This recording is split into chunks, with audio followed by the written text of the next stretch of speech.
Lancement ce mercredi des travaux de construction des bâtisses devant abriter les offices de la Caritas de Butembo-Beni. Elles vont être érigées dans la cour de l'ancienne briqueterie Frère Maurice. Monseigneur l'évêque Sikoulipaloukou Melchisedek a posé la première pierre pour donner les goûts à ces travaux qui devront coûter plus de 200 000 $ américains pour le premier bâtiment. Il est incompréhensible qu'un État indépendant ait des frontières qui soient toujours violées par des étrangers pour s'aimer la guerre. Inquiétude du cardinal Fridolin Ambongo dans une messe dite à l'occasion de la commémoration du 60e anniversaire de l'indépendance du Congo. L'archevêque métropolitain de Kinshasa demande ainsi à chacun de poser des actes patriotiques afin de vivre la vraie indépendance. Voilà tout pour les sommaires, bienvenue dans les détails.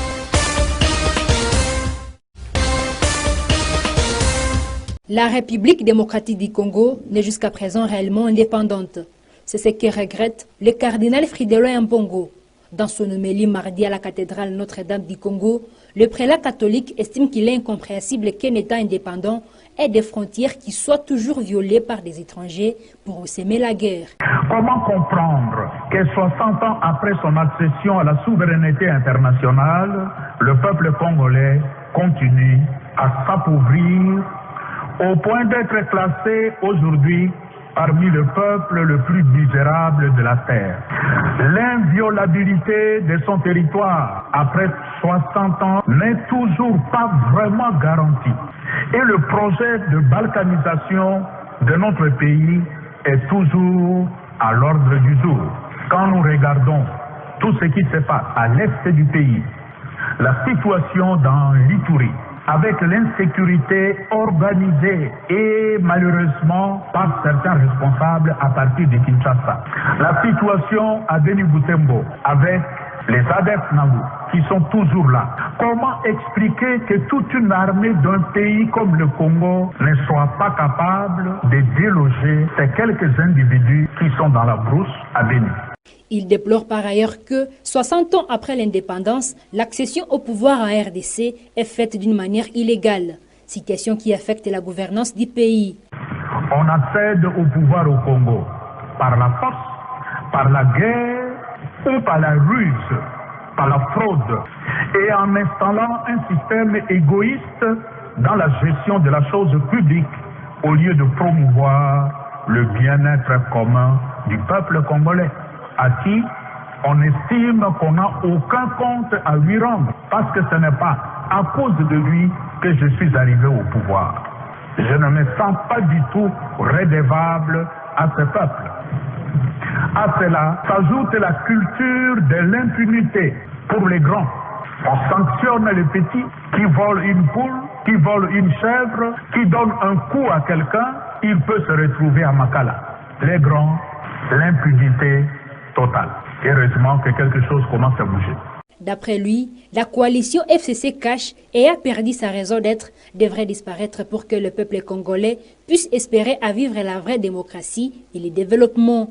Les métropolitains de Kinshasa demandent ainsi à chacun de poser des actes patriotiques afin de vivre la vraie indépendance. La Caritas en diocèse de Butembo-Beni aura ses propres installations dans un futur proche. La cérémonie de pose de la première pierre pour donner les go aux travaux a eu lieu ce mercredi 1er juillet sous la houlette de Monseigneur l'évêque Sikoulipaloukou Melchisedek. C'est le terrain abritant l'ancienne briqueterie Maurice située au quartier Congo-Yassika qui va accueillir ses bureaux diocésains de la Caritas. L'évêque de Butembo-Beni classe cette œuvre parmi les actes d'amour que pose la Caritas. Selon l'ordinaire du lieu, s'il faut que la Caritas mène à bien ses actions à travers les diocèses, il convient que cela soit reflété à travers des bons bureaux. C'est une joie d'arriver à ce stade parce que jusque-là, la Caritas fonctionne dans un petit bureau, mais le moment est venu d'avoir des bâtiments beaucoup plus aptes à accueillir. La mission de l'Église, ce n'est pas, quand on dit annoncer la bonne nouvelle, ce n'est pas simplement faire des discours à l'église ou dans les catéchèses partout ailleurs, mais cela doit se voir concrètement à travers l'exercice de l'accomplissement des actes de charité. Et pour cela, l'Église s'est organisée depuis le début. Et pour le faire, il faut avoir des espaces qui permettent d'avoir des bâtiments à partir desquels on peut organiser, ordonner donc l'exercice de cette charité. Le directeur de la Caritas en diocèse catholique de Butembo-Beni s'est réjoui qu'après plus de 20 ans d'activité dans les locaux de l'évêché, son service aura enfin ses propres locaux. Mon sentiment, c'était un sentiment de joie et même de satisfaction parce qu'il n'est pas évident que l'évêque se déplace toujours. Le fait qu'il soit venu lui-même poser la pierre, ça fait pour nous un motif de fierté. Et ça nous encourage à pouvoir faire davantage et aller avec détermination jusqu'à finaliser le bâtiment tel qu'il est prévu. Sur ces terrains seront érigés entre autres un bâtiment à 2 niveaux, des entrepôts, des parkings et d'autres bâtiments dans l'avenir pour un coût estimatif de $200 000 pour les seuls bâtiments qui va abriter les bureaux de la Caritas. L'ingénieur administrateur de l'entreprise chargée de l'exécution de ces travaux a confié qu'il s'agit d'un projet d'environ 12 mois pour une durabilité de plus de 150 ans.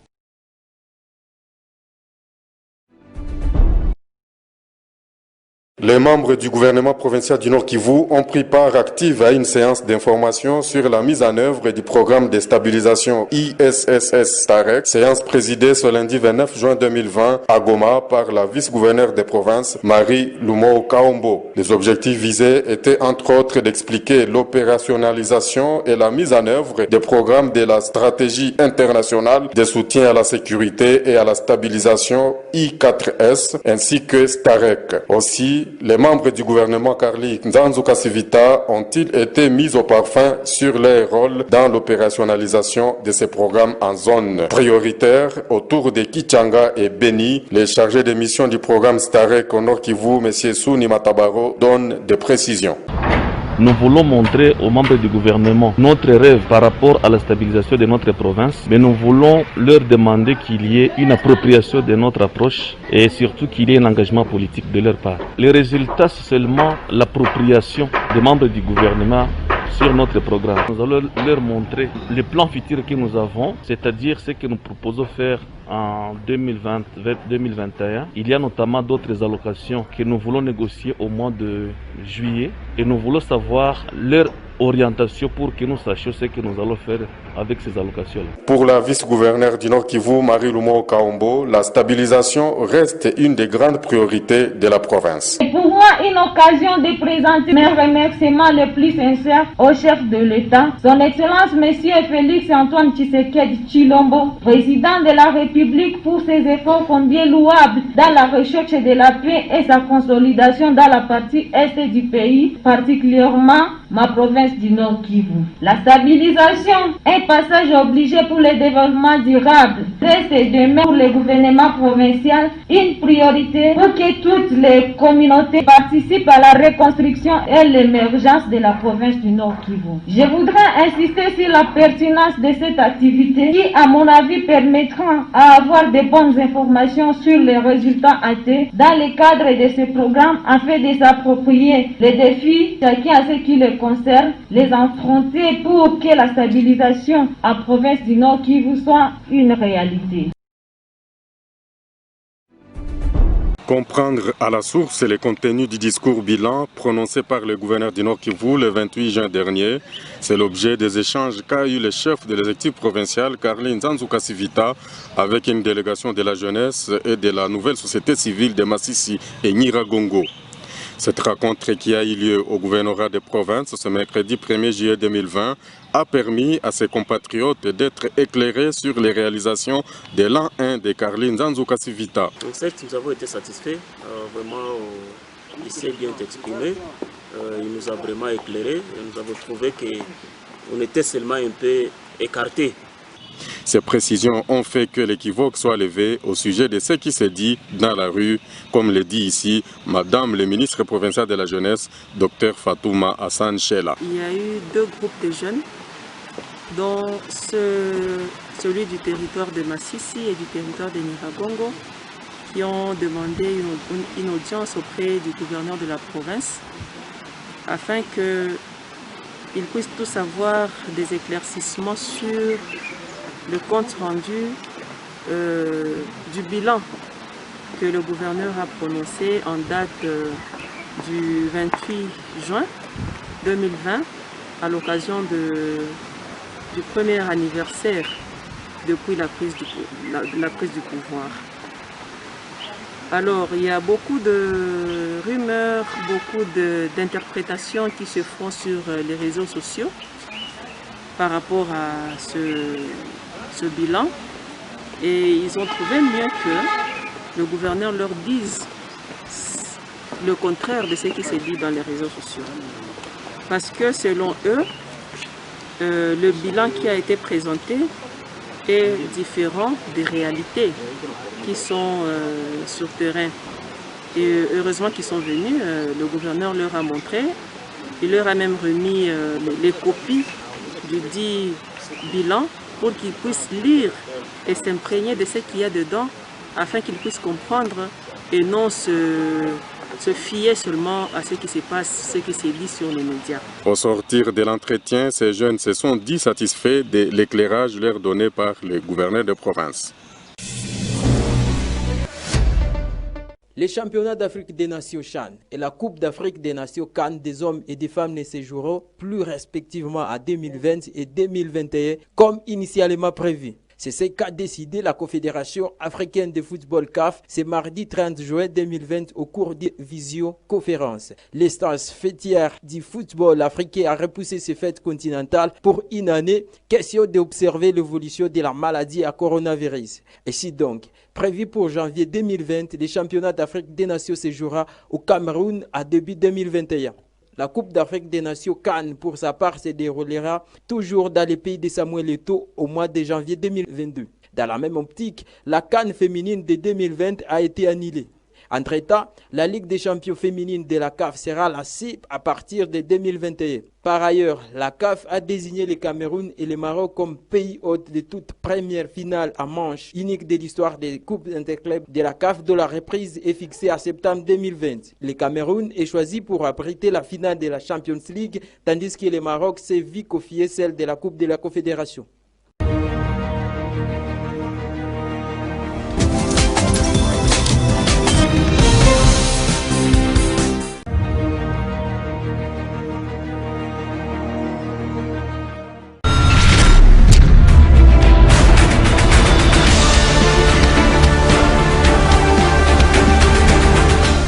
Chaque semaine, nous recevons